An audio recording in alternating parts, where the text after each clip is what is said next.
Assalamualaikum warahmatullahi wabarakatuh.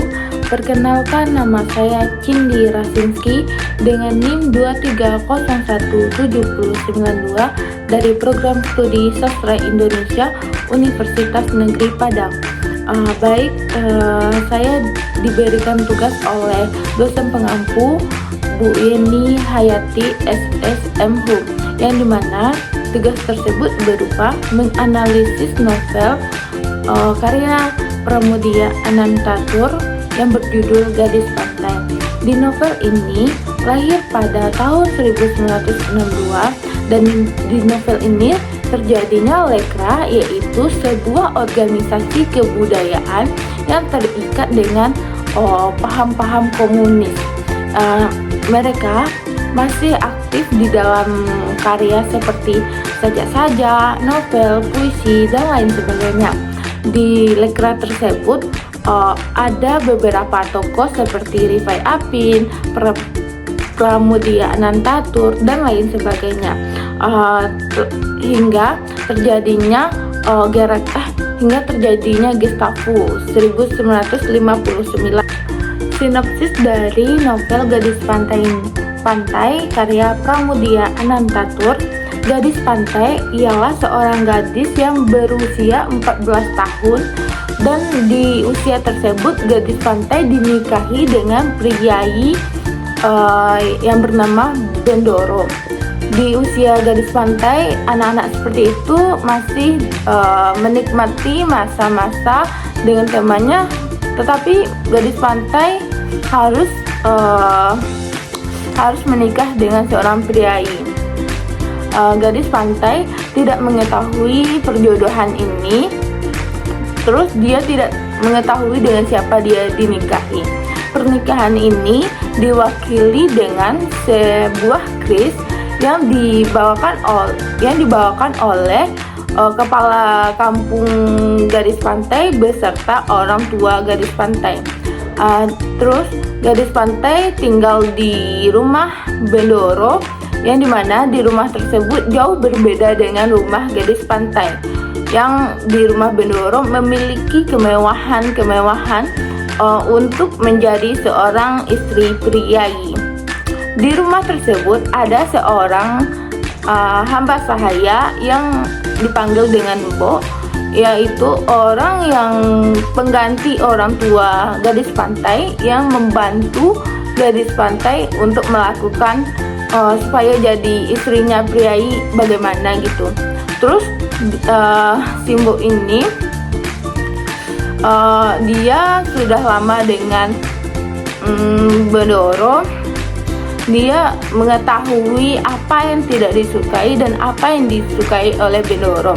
Suatu ketika Simbo ini dipecat atau dikeluarkan dari perkarangan Bendoro karena terjadinya hasutan atau fitnah dari Mardina, yang Mardina ini ialah seorang dari priayi lain dari kebangsaan Demak yang ingin membunuh Gadis Pantai. Simbo tadi ingin membela Gadis Pantai, tetapi dia malah diusir dari rumah Bendoro tersebut. Suatu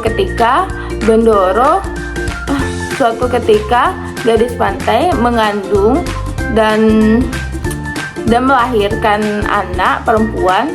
Anak tersebut tidak diinginkan oleh Bendoro karena anak tersebut adalah anak perempuan. Terus anak yang dilahirkan Gadis Pantai dibuang, dan ayah Gadis Pantai menjemput Gadis Pantai ke rumah Bendoro untuk pulang ke kampung halaman. Tetapi Gadis Pantai tidak pulang ke kampung, malahan pergi ke Blora. Dia merasa malu dengan masyarakat di kampung dia. Baik, tema dari novel Gadis Pantai itu ialah tentang feodalisme kehidupan masyarakat Jawa pada masa itu.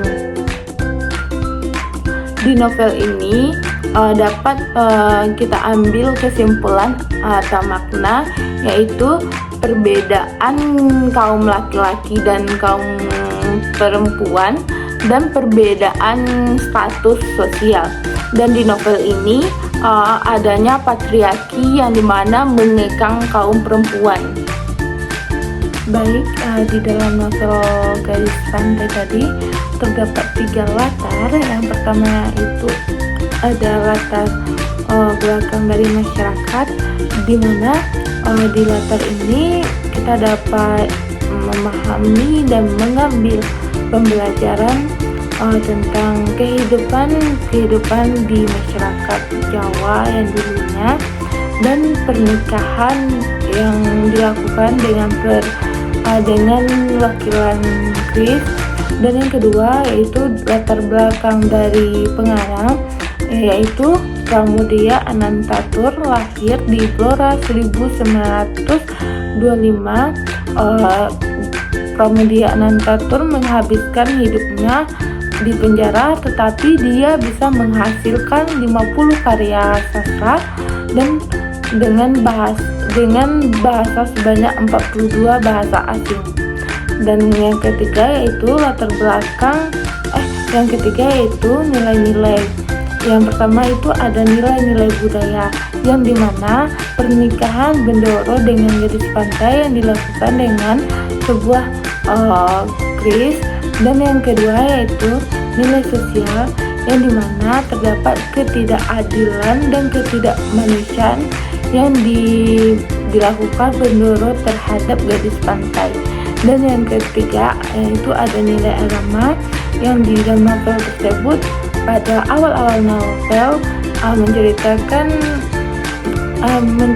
Bendoro yang rajin sholat, mengaji di khalwat di tempat dia tinggal. Hanya ini yang dapat saya sampaikan, terlebih dan terkurangnya saya mohon maaf.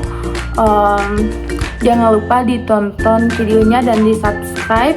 Wassalamualaikum warahmatullahi wabarakatuh. Dadah.